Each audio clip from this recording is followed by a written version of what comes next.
Welcome to the Offshore Club's fun-filled, fact-filled, fast-paced blockbuster podcast, Open Mike, with Mike Cobb.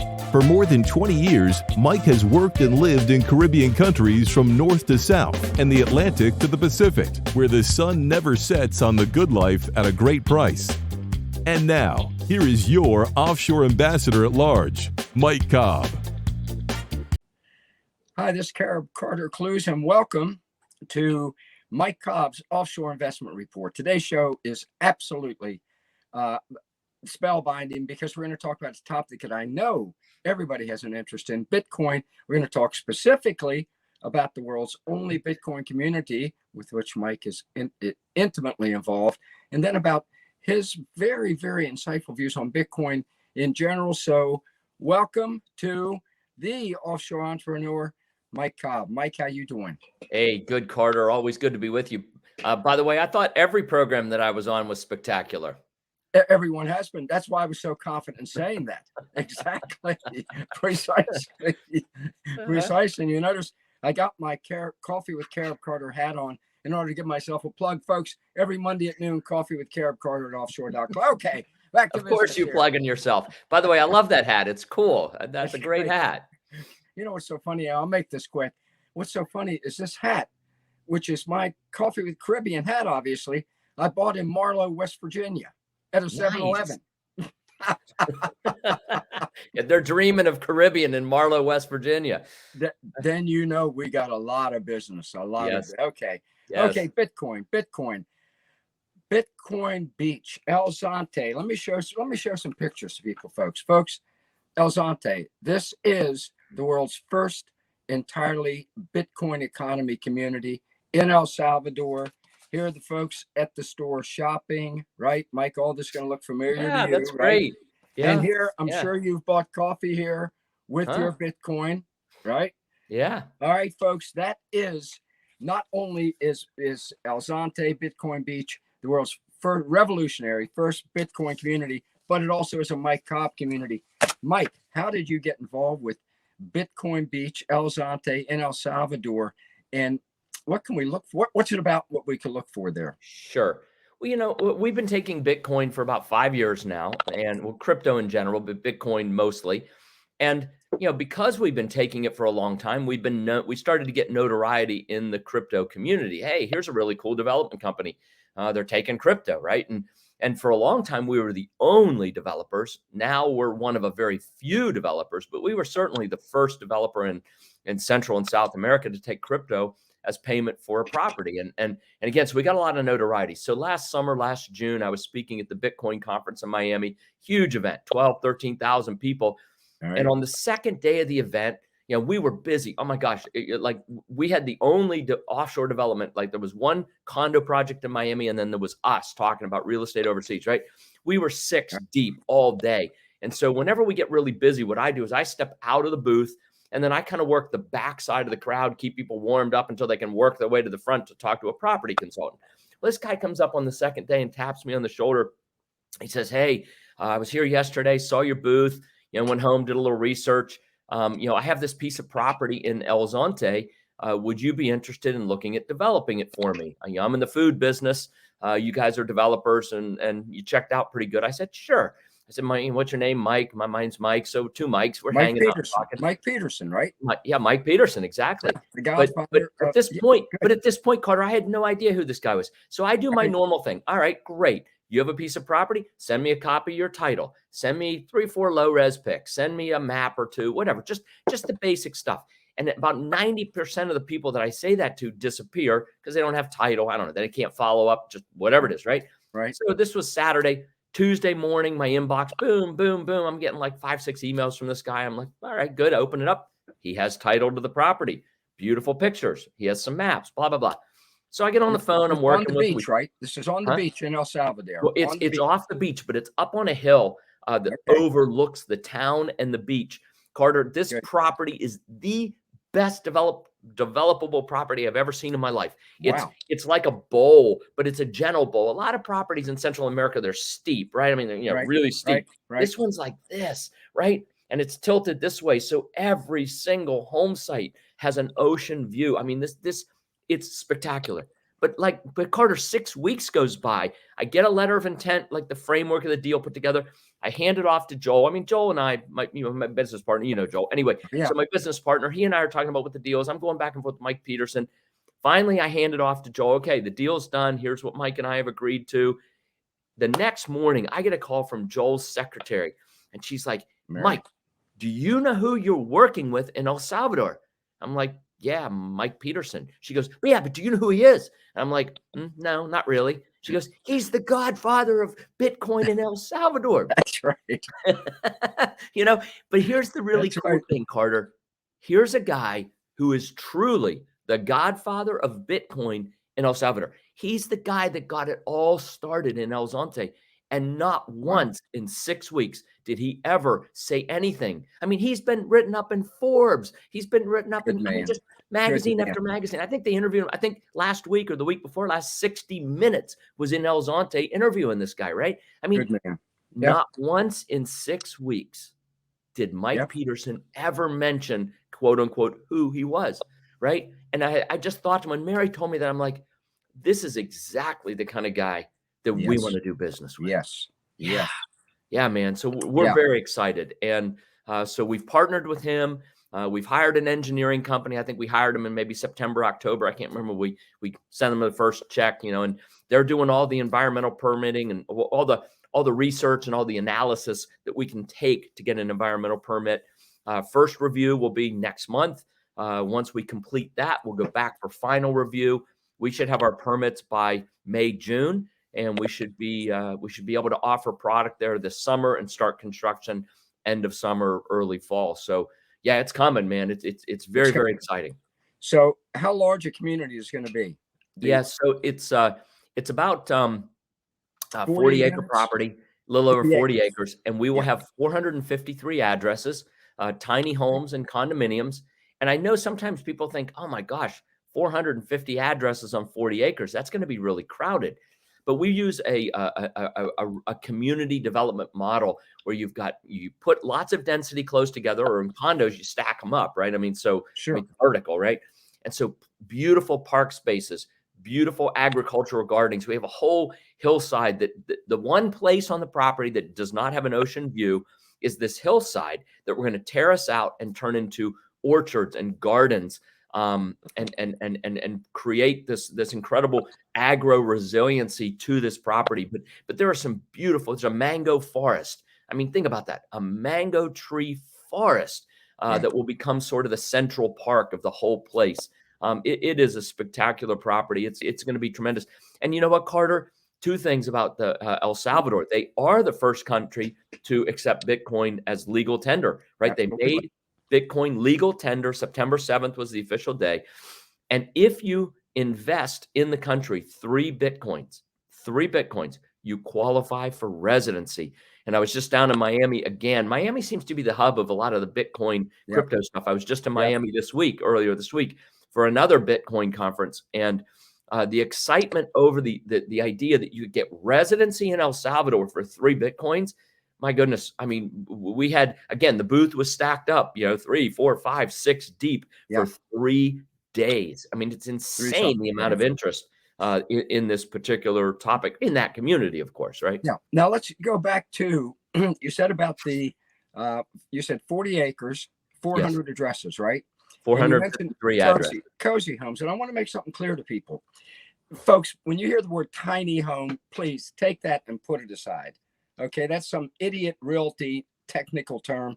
These are not tiny homes. You are not a Lilliputian, folks. This is a real home. Okay, and it's a Mike Cobb community.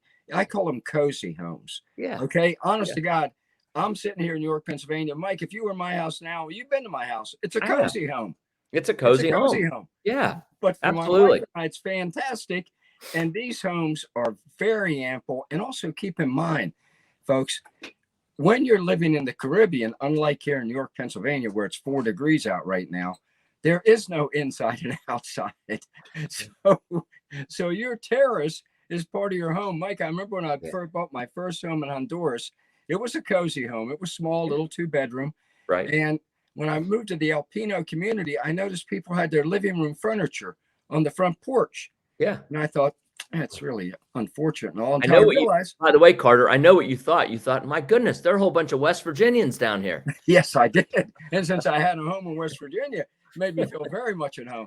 But then I realized that was the perfect place for it because you spend 60 to 70, 80% of your time outdoors. Correct. You know, you very rarely are you trapped indoors like you are. I am now in York, Pennsylvania. So, folks, this is a Mike Cobb community. Get in early. Now, let me two things. But, hey, Carter, by the way, let me just say that we're going to have the cozy homes, of course, and they're going to start around $160,000, $170,000, right? But we're going to have luxury. We're going to have condos. We're going to have luxury condos. We're going to have single family homes. I mean, if folks want a 5,000 square foot home or a 3,000 square foot condo, we're going to have those too. So we're going to have a whole range of products on this neighborhood that we're building.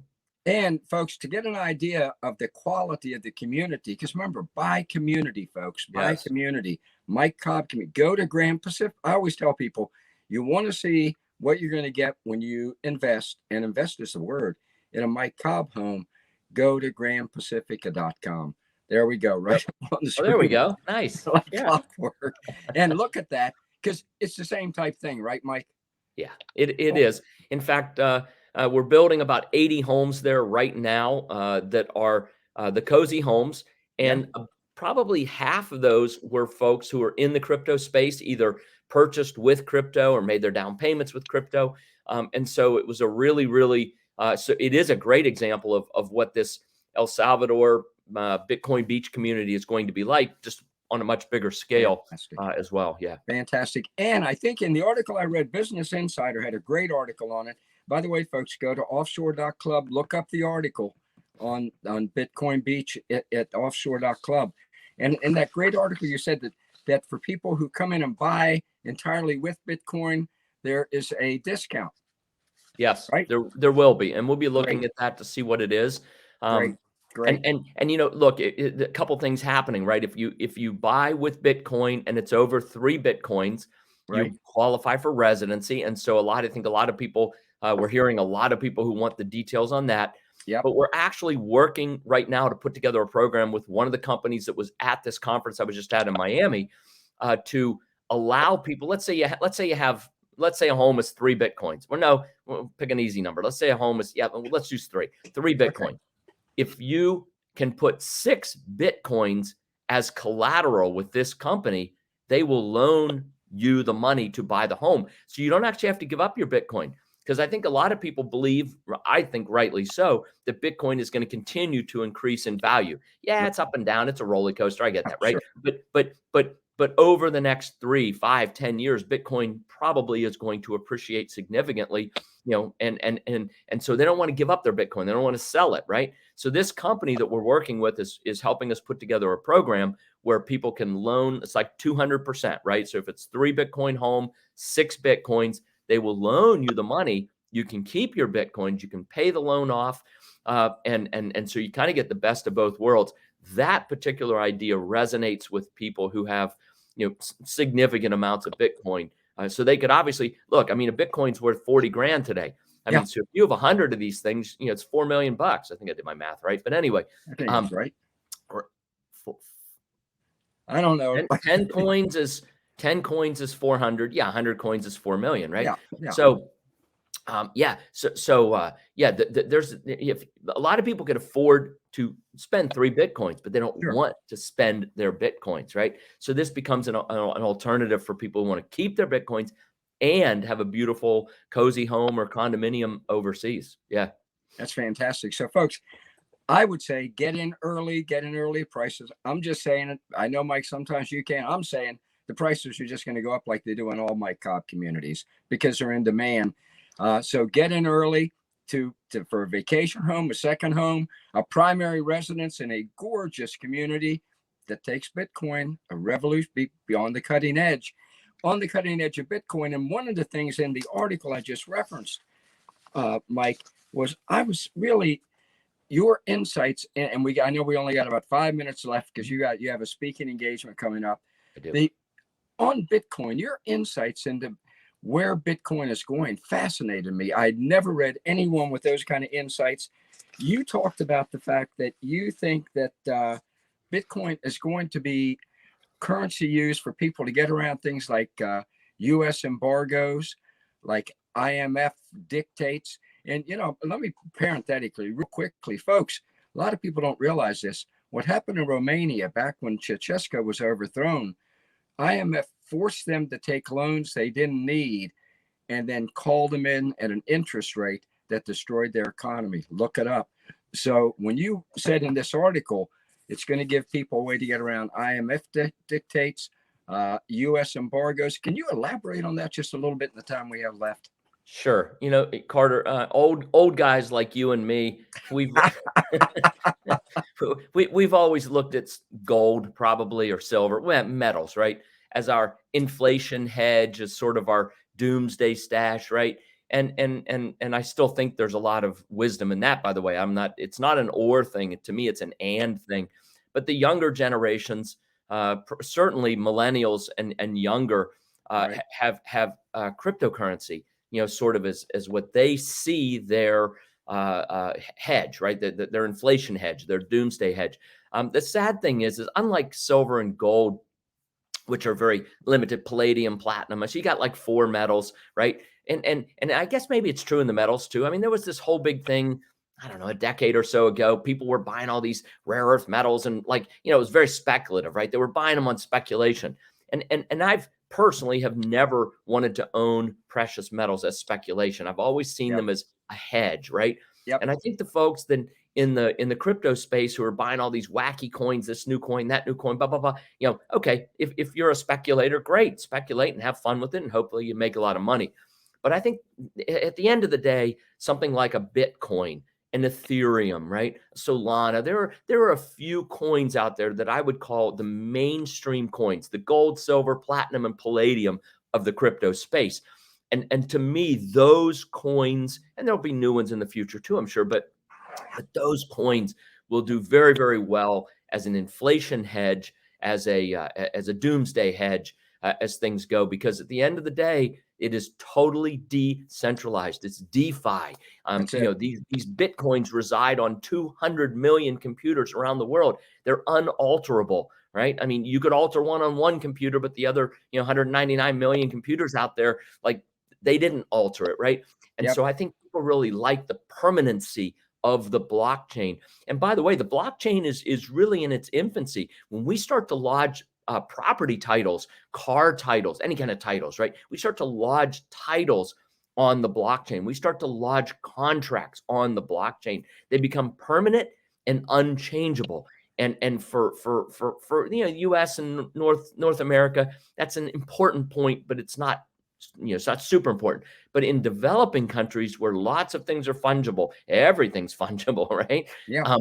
All of a sudden you lodge a title for a piece of property on the blockchain, nobody else could sell it ever again. I mean, you can't change it. No government official can go, oh, no, I'm the owner. Oh, my brother's the owner, whatever it is, right? I mean, that kind of crap happens. I mean, not very often. Truly, Carter, you own property overseas. I've been developing overseas for 26 years now, right? If you do it right and you work in the right spheres, that doesn't happen. But it does happen if you're working with shady people, So I think the blockchain, as it evolves to hold contracts and titles and other things that need to be permanent, other electronic documents that need to be permanent and transparent, the blockchain is going to be powerful. And because you've got, a lot of the blockchain built on Ethereum, you've got the coins like, Bitcoin that have been around a while and really are I would call the stable backbone of cryptocurrency. Yeah, Carter, it's exciting. It gives people options. It's the hedge against inflation. It's a hedge against governments who want to print trillions and trillions and trillions of dollars. And fiat. I put up a slide in Miami this week, and it was the value of the U.S. dollar since I think 1860. I can't remember, and it went from $100 to $3.06 today. And I looked, and the exact opposite on the other side of the slide, I had the value of Bitcoin in the last 12, 13 years from, pennies to, $40,000 or whatever, right? So I'm sorry, let me do it in the mirror here. One thing was going down, right, or whichever way. The other thing was, it's like this. We got the picture. My IQ's too low to figure that one out. But the point is, the dollar one went to almost zero. The Bitcoin one went up, right? And so I think that's what people have to be concerned about, is the value of their dollars. As it's not just the US, it's the, it's the Europeans, it's the Japanese, the Chinese. I mean, what's the solution to the problem? Print more money. But we all know where that takes us, right? It takes us to Iraqi dinar and Zimbabwe $100 trillion notes. And I mean, right? I mean, people just lop off the zeros. Republic. Yeah, absolutely. Venezuela, Weimar Republic. It just can't keep up. And so, right. But Bitcoin, 21 million coins, about 18, 19 million of them out. That's it. Like, it's fixed. It's fixed. Yeah. The Fed just no government controls it. No government benefits from doing anything with it, right? That's so it. you take the printing press out of the hands of the politicians, and you just say, here it is, use this as currency. And coming back to El Salvador, what's really exciting is that as a country, Bitcoin has become transactional. Yes. You showed those slides. I did. I mean, you go to the coffee shop and you buy a coffee, and whatever, $3 coffee. Well, in El Salvador, $1 coffee, right? $1.50, right? But you do. Yeah, right. Or a bottle of water, right? I bought a bottle of water that was 50 cents. We bought like 6 of them, right? And Mike Peterson was there, and he took out his phone, and boom, all of a sudden, this 6 bottles of water did it over Bitcoin. I mean, you buy a Snickers bar, it doesn't matter. Buy a papusa. That's what you need to buy in El Zonte. You need to be buying papusas. They are so good. That's the local Salvadorian street food, but my goodness, they are delicious. Yeah. Well, it's fantastic. And I know you got to go. You have a speaking engagement. Folks, this is one of the most important podcasts you're ever going to watch. You have just heard the future foretold by the man I call the offshore oracle. Okay. Mike Cobb. Mike, great stuff. Thank you, folks. Go to elzonte.com. Go to offshore.com, offshore.club. Go to ECIdevelopment.com. Follow all of this, because this is where the future lies. Mike, thank you, sir. Thanks, Carter. Have a good one. It's always a pleasure. And folks, thank you for joining us. This is vital. This is the future. There's a sea change coming, and you want to ride the crest of that wave. Thanks for joining us.